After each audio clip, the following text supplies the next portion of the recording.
तहार जीत खाते, तहार परिवार की खुशी खाते, जौन हमरा के प्यार देले बा ओकर कर्ज चुकावे खाते।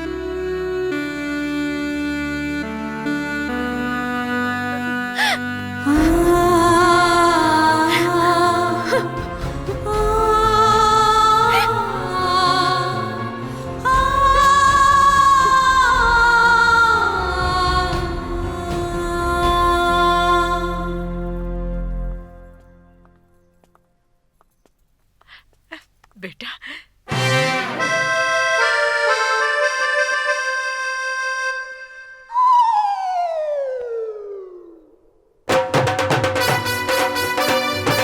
वाह बेटा वाह। विजय भैया की जय, विजय भैया की जय, विजय भैया की जय। विजय, आज तारा ऊपर पूरा शिवगढ़ गांव के बहुत गर्व बा, बहुत फक्र बा। ल बाबू, अपन कर्तव्य पूरा करा। अब अब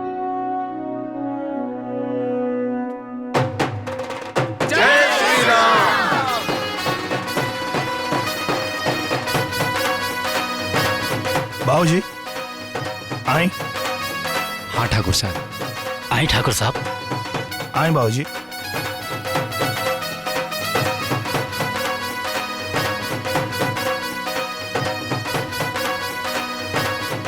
नहीं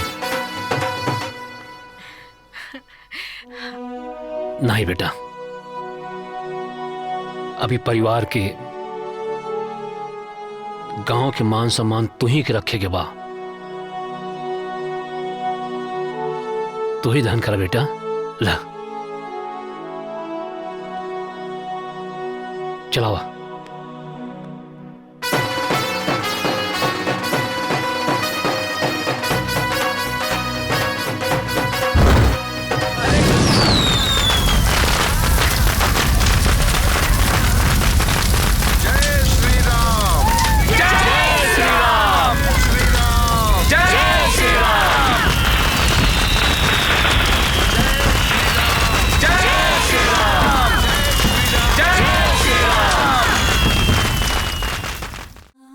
अच्छा और का हो सकेला। सबकी खुशी में ही तहार खुशी होके के चाहिए।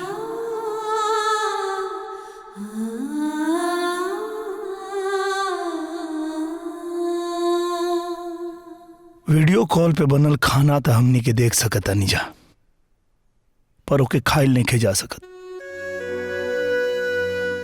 परिवार के सिवा केहू एको पल खुशी नहीं के दे सकत। तो तू कहल का चाहत हवा?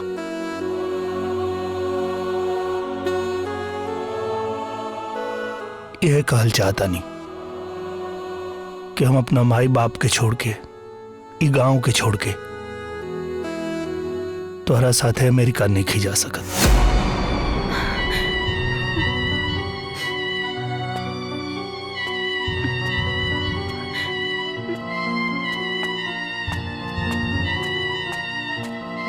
तो उसे पूछ के ही सारा इंतजाम करके आयल बानी ना, और सब कुछ होइला के बाद आज तो अचानक मना करत आड़ा।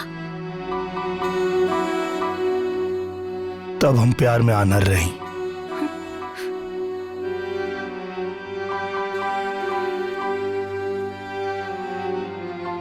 लेकिन अब बात कुछ और बा। ई गांव के, अपना माई बाप के हम नहीं छोड़ सकत। कहे हम ना आईनी का? हमके तो गांव बिल्कुल पसंद ना बा, फिर भी तहरा खातिर आईनी ना, तका तू हमरा खातिर सब कुछ छोड़ के ना चल सकेला? छोड़ल इतना आसान नहीं खे। बिना सोचे समझे कोई अपन परिवार छोड़ देला, लेकिन वो परिवार पे का बीतेला कब सोच लियो? अमेरिका जाके सेटल होकल तो हर सपना, लेकिन यही गांव में रहल हमार सपना। का मतलब तू हमरा से प्यार ना करेला? जौन दिन तू ये मुकाबला जीत जाइबा, ओ दिन हम ही घर से चल जाइब। प्यार के मतलब ही ना होला। प्यार के मतलब होला त्याग। ई का कर देलो, हाथ जला देलो काहे?